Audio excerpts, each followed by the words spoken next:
Darjeeling Himalayan railway শতাব্দী March heritage 1925 সালে অর্থাৎ 100 বছর আগে পদার্পণ ঘটেছিল মহাত্মা গান্ধীর এই শিলিগুড়িতে। সেই বিষয়টিকে, সেই সময়টিকে, সেই মুহূর্তটিকে স্মরণীয় করে রাখতে এই দার্জিলিং হিমালয়ান শতাব্দী মার্চ। তো এই বিষয়ে আমরা শিলিগুড়ি থেকে রিপোর্ট অরুণ কুমারের। চলুন দেখা যাক, শোনা যাক। নমস্কার, এখন আমরা দাঁড়িয়েছি শিলিগুড়ি জংশনে, যেখানে দেখতে পাচ্ছেন ডিএচআর এর লাইন রয়েছে, দার্জিলিং হিমালয়ান রেলওয়ে। গান্ধীজি 1925 সালে এসেছিলেন এই শিলিগুড়িতে। দার্জিলিং হিমালয়ান রেলওয়ে সেই মুহূর্তটিকে স্মরণীয় করে রাখতে হেরিটেজ ওয়াক করেছেন। এ বিষয়ে আমরা শুনবো, সঙ্গে থাকুন। পদযাত্রা হয়েছে, হেরিটেজ ওয়াক বলা হচ্ছে। তো আমরা এই হেরিটেজ ওয়াককে একটু পরেই পেয়ে যাব। আপনারা সঙ্গে থাকুন, বিস্তারিত দিচ্ছি একটু পরেই। সালটা ছিল 1925, প্রায় 100 বছর আগে জাতির জনক মহাত্মা গান্ধী হেঁটেছিলেন এই পথে দিয়ে, এসেছিলেন এই শিলিগুড়িতে, এবং তাকে কেন্দ্র করে দার্জিলিং হিমালয়ান রেলওয়ে এবং বেসরকারি স্বেচ্ছাসেবী সংস্থান association for conservation of tourism যৌথভাবে এই উদ্যোগ নিয়েছে দিনটিকে, সময়টিকে স্মরণীয় করে রাখার। শতাব্দী মার্চ আমাদের একটা স্বপ্ন।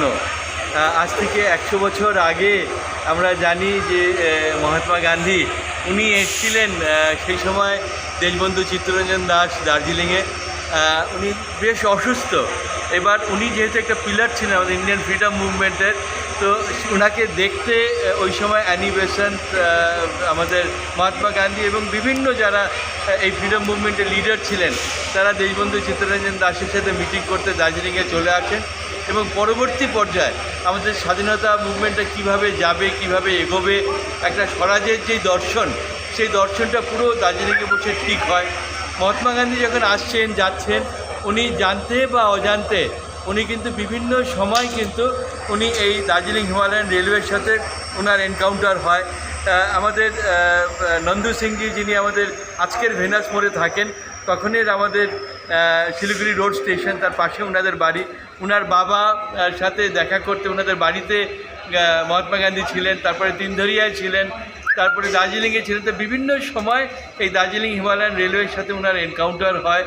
এবং আমরা মনে করি যে আমাদের যে আজকে ইউনেস্কো ওয়ার্ল্ড হেরিটেজ, যেটা 1879-এ শুরু হয়েছিল এবং 1881-এ এত কম সময়ের মধ্যে আমরা কমপ্লিট করতে পারার একমাত্র কারণ যে, ঠিক আছে, আমাদের ব্রিটিশাররা যারা ছিল তারা হয়তো এটাকে ভিজুয়ালাইজ করেছিল, তারা দেখেছিল যে এটা করা উচিত, কিন্তু 2 বছরের মধ্যে এই ট্রেনে এটা কমপ্লিট করা, যদি আমাদের ভারতবাসীরা না থাকতো, এই রিজিয়নের মানুষরা না থাকতো, সেটা হয়তো সম্ভব হতো না। সেই জন্য এটা যতটা পৃথিবীর হেরিটেজ, তার থেকে অনেক বেশি এটা আমরা যারা ডিএচআরের আশেপাশে থাকি আমাদের হেরিটেজ। সেই জন্য গান্ধীজি যে 100 বছর উনি আগে এসেছিলেন, তখনের যে স্বরাজ দর্শন, শান্তির যেই উনি প্রতীক ছিলেন, আমাদের এন্টায়ার ডিএচআরটা কিন্তু একটা শান্তির প্রতীক। একদম প্লেন্স থেকে আরম্ভ করে পাহাড় অবধি আমরা কীভাবে শান্তিতে একে অপরের সাথে আমরা মিলিয়ে ঝুলিয়ে থাকি, তার একটা নিদর্শন। এবং তার সাথে গান্ধীজিকে যে রিপ্রেজেন্ট করানো হয় স্বচ্ছতার সাথে, সেই স্বচ্ছতা কিভাবে আমরা আমাদের এই ওয়ার্ল্ড হেরিটেজকে স্বচ্ছ এবং পরিষ্কার পরিচ্ছন্ন রাখতে পারি, তার যে প্রচেষ্টা, এই পুরো প্রচারের এই শতাব্দী মার্চ দিয়ে আমাদের শুরু হয়েছে। এটা আমরা 2 অক্টোবর এটা আমরা ভিজুয়ালাইজ করেছিলাম। 5 তারিখে আমরা শুরু করতে গিয়েও পারিনি, যেহেতু ওই সময় ল্যান্ডস্লাইড এবং ফ্লাডের অবস্থা ছিল। তারপরে আমরা রিলিফ মেডিকেল ক্যাম্প করে আমরা 9th ফাইনালি আমরা শুরু করতে পারি, এবং প্রত্যেক উইকেন্ডে এটা আমরা করতে করতে আসছি। এবং আজকে এটা লাস্ট লেগ। আমরা শিলিগুড়ি আমরা সুকনা স্টেশন থেকে শুরু করেছিলাম, এবং শিলিগুড়ি আমাদের জংশন হয়ে আমরা এখন শিলিগুড়ি টাউন স্টেশনের দিকে এগোচ্ছি।